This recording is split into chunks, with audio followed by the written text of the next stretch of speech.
This is Lacy, Lainee, and Kadie's presentation on Native Americans and Navajo culture as it relates to nursing care.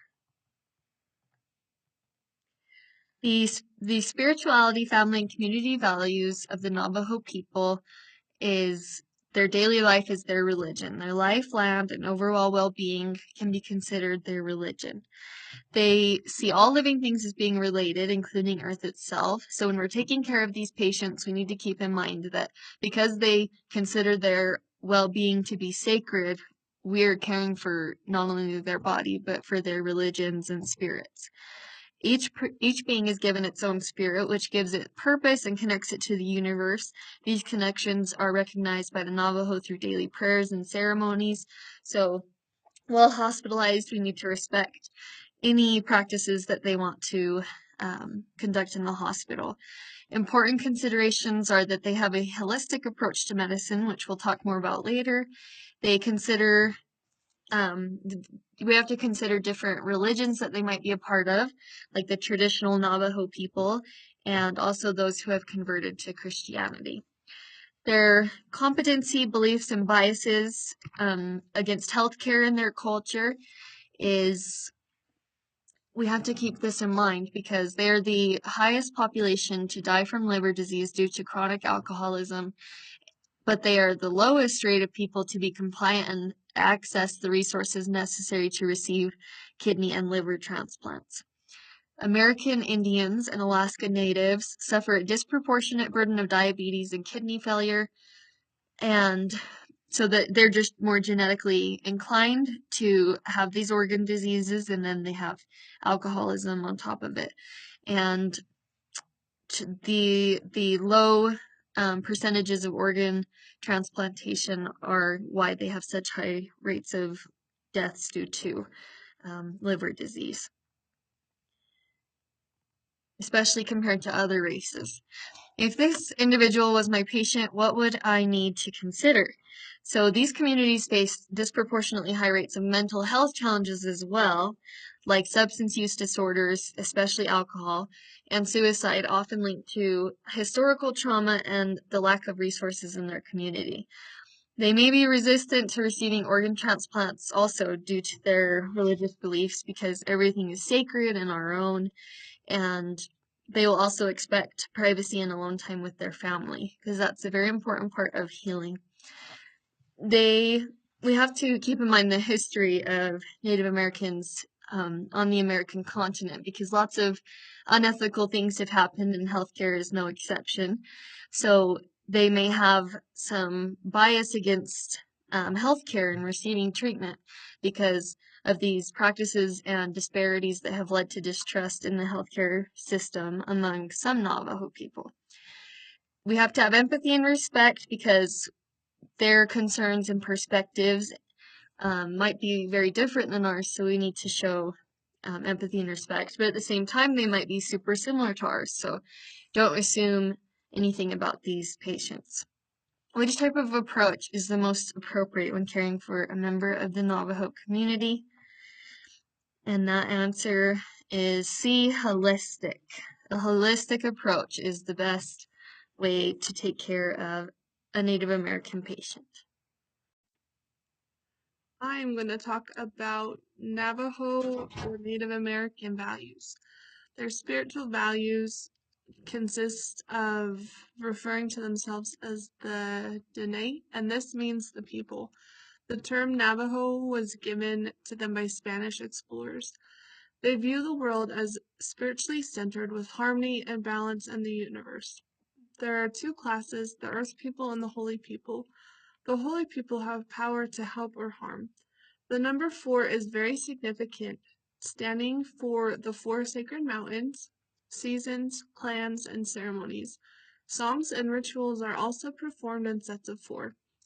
In a Utah hospital, we can accommodate spiritual values by respecting the use of medicine men and women and sacred objects. We would also recognize their connection with nature and place them in a room with windows.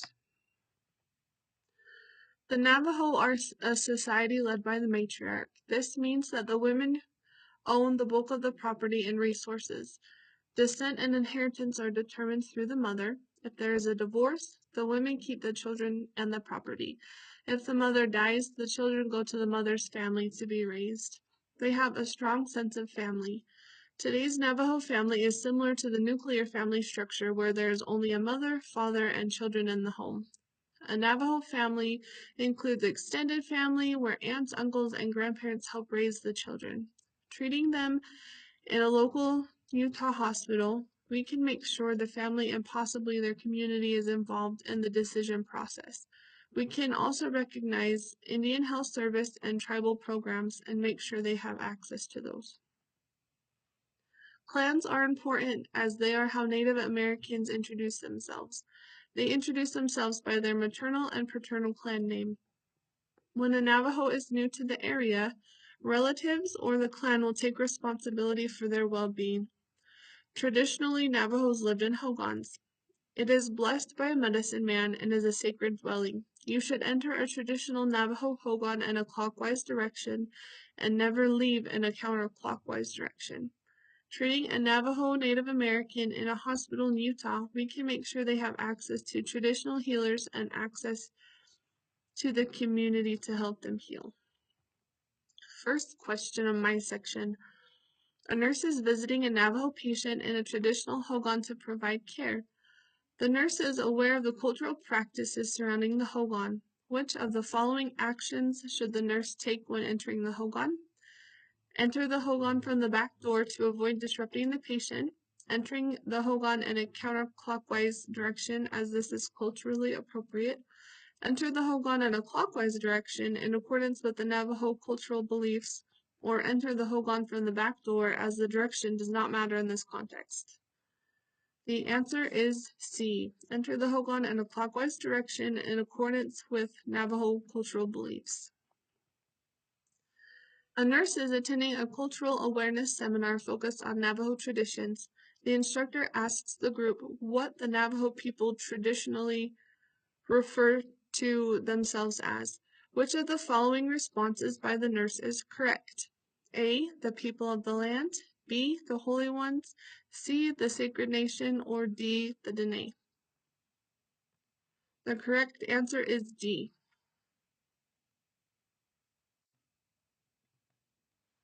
Hello, Lacy here. We're going to talk about cultural expectations of the Native American and Navajo people. They use a holistic approach. The Navajo's holistic approach to health and healing is deeply rooted in their spiritual and cultural beliefs. This includes traditional healers who restore mental and physical well-being, family involvement, and spiritual and environmental connection. The traditional healers use herbs, songs, and ceremonies to restore mental and physical well-being. In contrast, Western medicine typically relies on scientifically proven treatments and pharmaceuticals. Your environment is everything that surrounds you. This is a quote from Shaidan T. Crank. She is a Navajo and also a registered nurse. Your environment is everything that surrounds you. It is what's behind you, in front of you, underneath you, and on top of you. In Navajo culture, it is believed that when there is not a balance between you and your environment, there is a disturbance that can cause unwanted stress and illness. To maintain this balance and harmony between yourself and your environment, there are several things that can be done, such as self-care strategies to reduce stress, meditation, singing, dancing, prayer, positive interactions with loved ones, and being involved in nature. Family involvement. For the Navajo, healing is a family affair. Loved ones and tribal members often participate in the healing process. In Western medicine, we tend to focus more on individual treatment with limited family involvement. So if we were to go to the Navajo reservation, we would probably find that they could take care of their own medical needs through the medicine men, and the family would work together to help them get better. So when they come into our hospitals, it is important that we are aware of these things and allow for accommodations to be made. Something that's very important in the Navajo culture is silence. So as a nurse to a patient with a Native American or or Navajo background, it is important to allow space for silence in conversation. Question time. A nurse caring for a Navajo patient in the hospital. A nurse is caring for a Navajo patient in the hospital. Which of the following actions would be most culturally appropriate? I'll give you a few minutes to read the answers.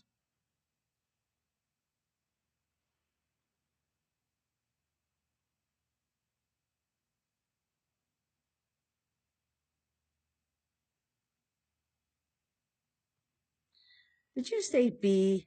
You're so smart. You're right. Allowing family members to participate in healing ceremonies. It is important to the Navajo culture to have the families involved. Thank you, little troublemakers. Now we're going to talk about some of the taboos, I guess. So the first one we're going to talk about is finger pointing. It is considered disrespectful to point a finger or an object or to speak in the first person, saying things such as, this is going to happen to you. This is seen as disrespectful. Eye contact. Although eye contact is expected during the initial handshake and occasionally during the interview, prolonged eye contact is considered a sign of disrespect and should be avoided. Trust. Trust is crucial in Navajo healthcare due to historical unethical practices and inconsistent care. Respect for cultural values and traditions are essential. So it's very important. I mean, it's important to gain the trust of any patient, really, but because of the Native Americans' background, it's, I think, very important to just acknowledge their culture and ask questions about how you can best treat them with that in considering their cultural background. Another thing is time. Most American Indian people are present-oriented and take a casual approach to time and clocks. So this could make it hard for them to take their medications on time, because you may say take it with meals, but they might eat their meals at different times every day, or they might only eat 2 meals, and it could cause them to miss or be late for appointments. The last thing we're going to talk about is death. And there's a general taboo against touching the dead in Navajo culture, possibly due to beliefs about the soul's attachment to the body. And I have a quote here from Jessica Hoffman. She did some research on this culture, and it says, "The dead are a great source of terror, and any contact with them is to be avoided. The Navajo believe that after death, the body is insignificant, and even the identity of the person disappears. In order for the spirit to be properly released to the underworld, all ties must be cut. In many cases, that includes a careful destruction, often through burning, of the dead's personal possessions, to ensure that the ghost will no longer linger in the world of the living as a negative, haunting presence." And during my research, I was reading that if a person dies in their home, their hogan, they will typically burn the hogan to release the spirit. All right, question time. A healthcare provider is explaining treatment options to a Navajo patient. Which communication style would be most culturally sensitive?